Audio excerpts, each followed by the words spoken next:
So we feed them, all the scraps go back to the chickens, and the chickens shit out eggs every day, and we eat their eggs. People will cringe when they hear that, but if you want to talk about a self-sustaining cycle of life, hey Heather, why are you mad dogging me, girl? Chickens are like little raptors. Hey Heather. Hey, it's your birthday too. It is my birthday. Hey, happy birthday! Yeah, it is. I know that. Yeah, man, let's go to Nashville and buy a Rolex.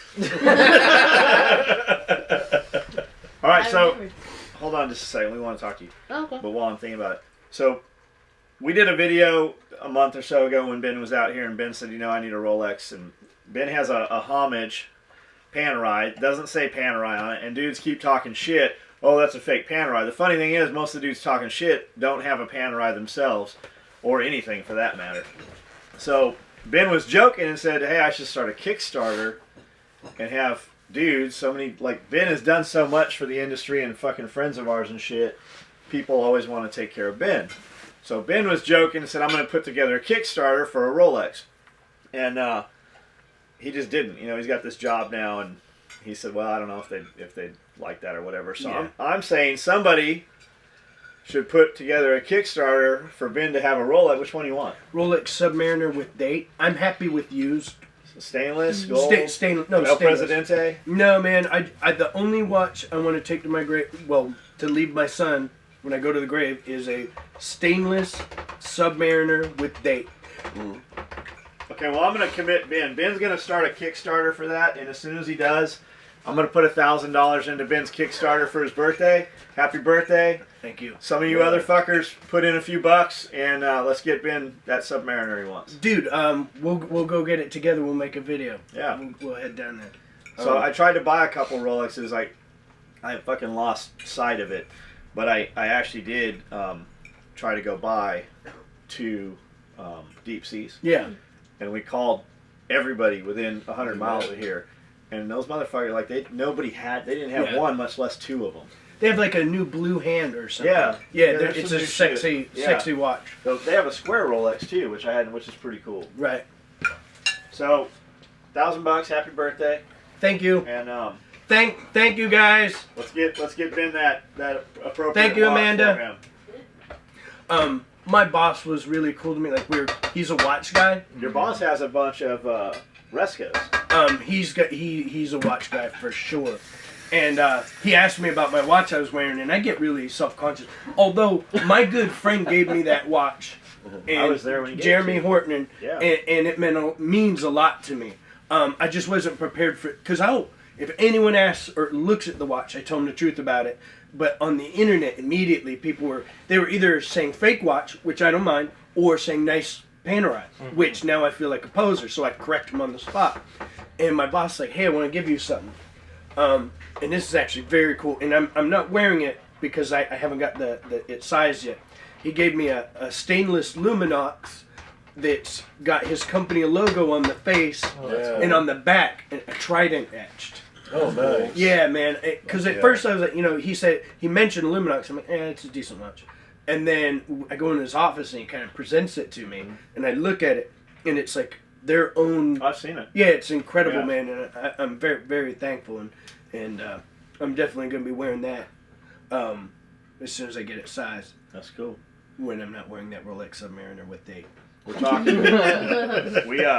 we fired off some emails to Resco about doing a SOE branded Resco, and we haven't heard back from them. We fired emails to a couple other companies we've heard back from, and we're going to be doing several SOE numbered pieces through a couple different companies. Then we talked to Hublot, and Hublot said, yeah, we'll fucking do it. We'll do it for 12 pieces. So we're going to do, eventually we will do a Hublot, but that's like a $25,000 price point. I can get a dozen dudes to buy $25,000 watches, no problem. But I want to do some 100-piece runs. So we're talking to some other companies also. Yeah. So for the guys that can't touch that, they can, do one of these other ones. And then, make a T-shirt or a patch about what, because there's a lot of people who just can't do it, who are good dudes. Right. Like, I was at a point in my life, I had 3 Rolexes, a Panerai, and a Cartier, and then, life happened, and I found myself without a watch for years. Mm-hmm. And a lot of people in those positions. Dude, I don't even tell time on the watch. Like, I still... Oh, no, yeah. The best watch in the world is your cell phone. I still do this to see what time it is. Guys are like, why do you need a watch like that? Well, if you got to ask, then it's Yeah. not. And it's not. That's not an attack on you. It's like fine liquor. It's like fine cigars. It's like fucking high end cars. If you got to ask, the dude's like, "What do you need a $250,000 Ferrari?" I get to work in a Yugo. Well, that's cool, dude. That's you. That's not. And they're being disingenuous. Yeah, they're trying to fucking talk shit, but Right. they're little bitches and can't talk shit. So there's so much of fucking they're such a bitch they can't even talk shit and fucking make it clear that they're talking shit. Whenever, because people used, I'm a working class dude and I have working class family friends, and a lot of them would poke fun at like my taste and things. Even you did maybe 10 years ago because you didn't understand it. I didn't understand it. I was that shit talker. Like Mike Bornfriend from BDS. When I came home, Mike had a fucking 2 Ferraris and a GTO. I had all kinds of shit. And I'm like, man, I'd put all my money into my business. I wouldn't be driving Ferraris. That's because I was jealous. Mm-hmm. And now I'm cool with Mike. When I wanted to buy a Ferrari, I called Mike and said, which fucking Ferrari should I buy? Right. And I apologized to Mike. And that's the thing. Like, you were talking about fucking expensive watches and shit. I didn't understand it. Like, like when Horton came in here, when Horton bought that Panerai, or even before that, Horton had bought a Resco, and it was like $1,200. I'm like, man, I would never spend $1,200. And I was telling Horton as a friend, I wasn't Right. jealous, I wasn't angry, I just didn't understand it. And then Horton got a fucking $6,000 Panerai. I own both of those watches from Horton. That Panerai came from Jeremy. The Resco, the first Lumtex I had came from Jeremy. So, fast forward, I just didn't get it. It wasn't. I wasn't. Right. And I probably was talking shit to you. I was just giving you a hard Yeah, time. we're homeboys.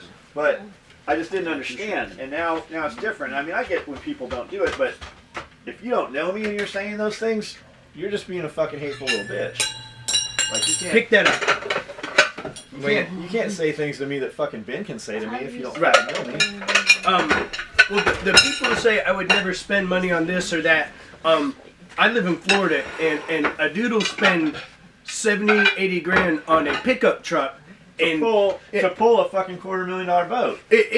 and the back of the truck never gets used. It's just a and then they say, oh, I wouldn't spend that money on clothes. The way you dress is specifically it defines you to other people that don't know you. Like I can look at you and go, okay, that and people are like, don't stereotype. Well, that's why we have clothes and haircuts and watches and things like this. So it's a form of expression that identifies yourself in a certain way. And we construct these, everyone here has their own little look that they're comfortable with. What does this V-neck t-shirt say about my identity? You don't say that consciously, but sure as shit it does. Like Heather says, I want to live in Seattle and smoke weed. That's not what I said. You and that weed. Like Mike from AAC with the Zorgile sweater vest. Yeah, I don't know about that. I don't know what that says. AAC wrote the book. That's the silencer company, right? Yeah. You eat? Like Yeah, 8 yeah. years ago, they wrote the book on branding in this tactical sexual industry. You know what I mean? The whole thing that's going on. It was before anyone realized what was happening. And, 10 years ago, it was the 511, the fake security contractor in the airport, dude. Yeah, that You know, still is. We see Right.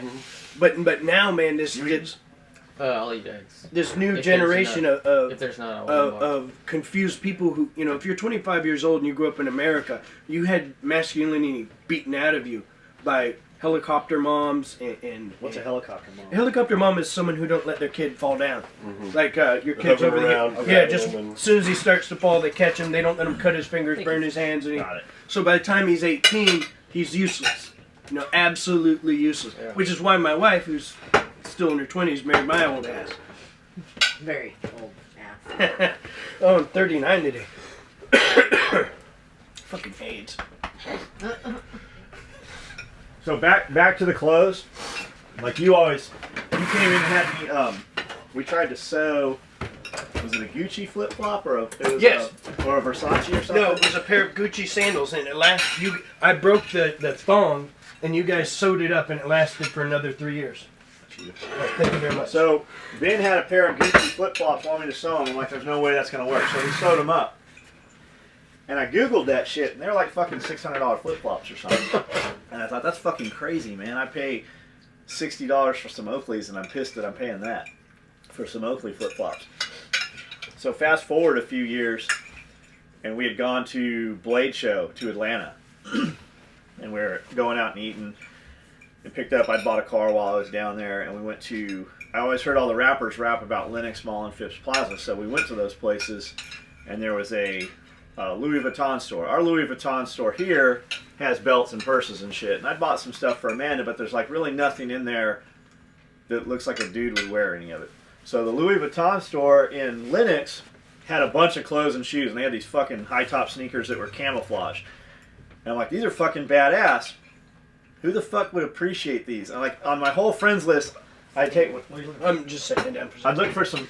I'd taken some pictures. I'm like, who the fuck could I send these to that would fucking appreciate them? And Ben was like the only one on my list. So I'm texting him to Ben, and Ben's replying back, but it doesn't sound like Ben. You had changed your number. I had a couple numbers in there. So I'm texting this dude, and I'm like, who the fuck is this? He's like, yo, this is Mike or something. He goes, those are some baller shoes. Where the fuck are those? He said some shit Ben would say, but it took me 20 minutes to realize I wasn't fucking talking to Ben about it. Dude, I changed my phone number a few years ago. My memory isn't the same, and I like the number 8, so my number is 808-896-5678. I'll never forget it. My wife hooked it up for me. But it happened to be You want the to phone. edit that part out? This is going out. No. I put it on the internet. It's on Facebook. Yeah. Text me your email address. You know the whole email capture thing. Okay. So the phone number previously went to a nurse who worked at a psychiatric hospital Oh, shit. in Hawaii. So I would get these texts out of nowhere, like, "Hey, are you coming in tonight?" And I'd ignore it. And then one time, someone sent one like, "Hey, such and such patient is going berserk. What should I do?" And I just wrote, you know, put some drugs in her, put her to sleep, put her in the rack. Oh, And then they wrote that, and they're like, "Are you serious?" Not what you said. I bet what you said was harsher. I did. I was just messing with this person. We're going back and forth, and eventually they're like, "Hey, are you okay?" And the lady's name is Miriam, the one they thought I was. So I just called and I go, "Hey, this is blah blah blah." Ben, and I changed my number. I was just messing with you, and this person started crying on the phone, Oh shit. like, "Oh my god, no." So I cut that out. I was having fun, and turned out I was tormenting this poor person. It happens. It does. Sometimes I'm having fun and I don't realize I've had too much fun until someone breaks down. until I'm in the tears. corner crying, saying, Yeah. "I make the bad man stop." You know, Lance runs outside crying. I'm like, damn it. It's not the same when he cries. It's all right though. He smells different. I do smell different when I cry. Lance snaps back into recon mode when he's PTing them girls down there. You PT with the girls? That means working out, guys. Yep. They actually PT me, I think. No, he runs a boot camp, fucking flutter kicks, fucking mountain climbers. Workout. That sounds horrible. Yeah. That's why, When we I get the don't, new shop, we're gonna do log PT. that's why I don't do it. We're having some hills Fucking put in the boat. shop. But get a Zode and do some water appreciation drills. You just spit food on my plate. It'll be good too. It'll help you with your immune system. He can Help you baby. knock out that AIDS and Give that him flu. a bike. He can baby bird it to you if you need him to. How's the baby? He's not a fucking baby no more. No.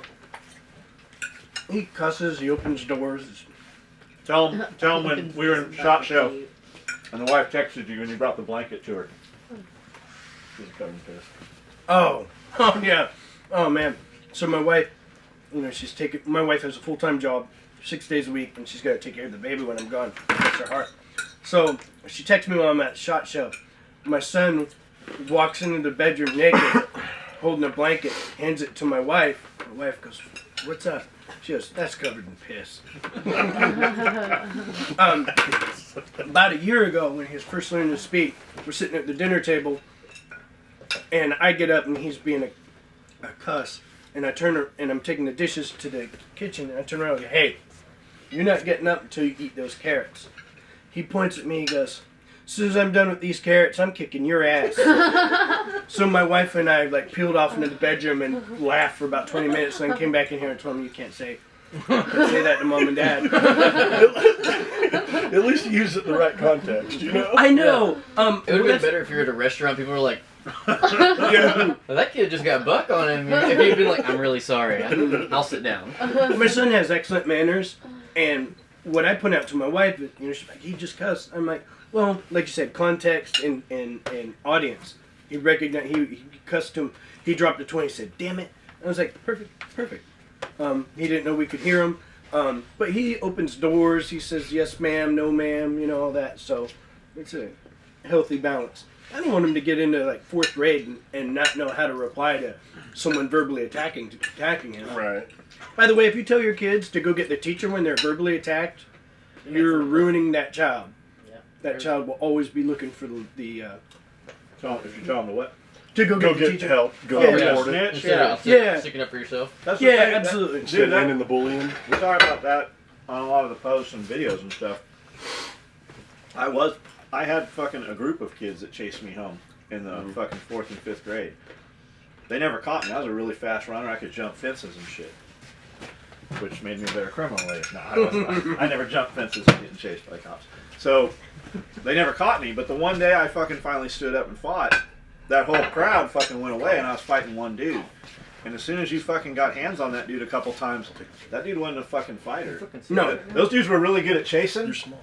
They were not fucking fighting. And in a crowd mentality, a mob mentality, maybe they would have beat me. But as soon as I fucking front kicked one of them and caught him good, the rest of them didn't want to fight anymore. Mm-hmm. So, like, you need to teach your kids to stand up for themselves. Mm-hmm. Like, I roughhouse with my kids. I fucking bully and roughhouse my kids on a normal basis worse than any fucking bully Absolutely. at school's gonna do. When my kids get fucking hit for the first time for real, and that adrenaline fucking, like, they're not gonna, the first one's Yeah. boom, the second one you're just ready for and you're ready to go. Fucking, I've already given them worse than they're gonna get at school. Fucking stand up. Don't fucking set a precedence to Yeah. be a victim. I was just going to say, when you tell your kid to seek help from an adult, you're creating a victim. And here's what I say to like moms who have boys, and this is all scary to them. And Dude, you don't have to eat that if you don't want. no, I'm just trying not to wear most of it. Eventually, you can't think about raising a happy kid. That's the wrong way to look at parenting. You need to raise a boy that someone similar to you would say yes to when they ask him to marry him.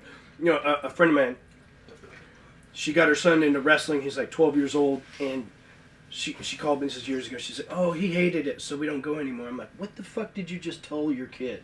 That when you don't like something, you don't have You to can quit. Right. And she's a terrible helicopter mom. And I go, would you date your son like this kid who can't do shit without his mom? I mean, someday he's going to go to college and have to ask a girl out on a date. And she goes, oh, that's so scary. I go, are you sure you're ready for parenthood? Right. And you got to get that kid ready to muster up the balls to go ask her out, and to, when he hears no, to dust it off and find the next girl to ask out. Go ask her friend. Right. Yeah. The prettier one. I had a conversation with my 2 youngest boys over Christmas about. Eli said, and my youngest, he's 7 and he's as big as my 9-year. He's a big kid, and he is ballsy as hell. Like his older brother is 14, 15 now. Pam He'll- strong. Yeah, he will just square off and sock him right in the nose and make his eyes water. He knows he can get his ass beat up, and he'll do it repeatedly. He'll do But- it anyway. Yeah, but he's asking, he's like, Dad, there's this kid. There's a special needs kid in his class that he plays with on the playground and stuff, and kind of helps and everything else. He said there's this bully that keeps picking on him, and now he's picking on him for helping. He goes, well, we can't do anything. I said, son, next time you square off and just punch him square in the fucking nose. I said, and if he gets back up, hit him again. And hit him again. He goes, well, when I get in trouble,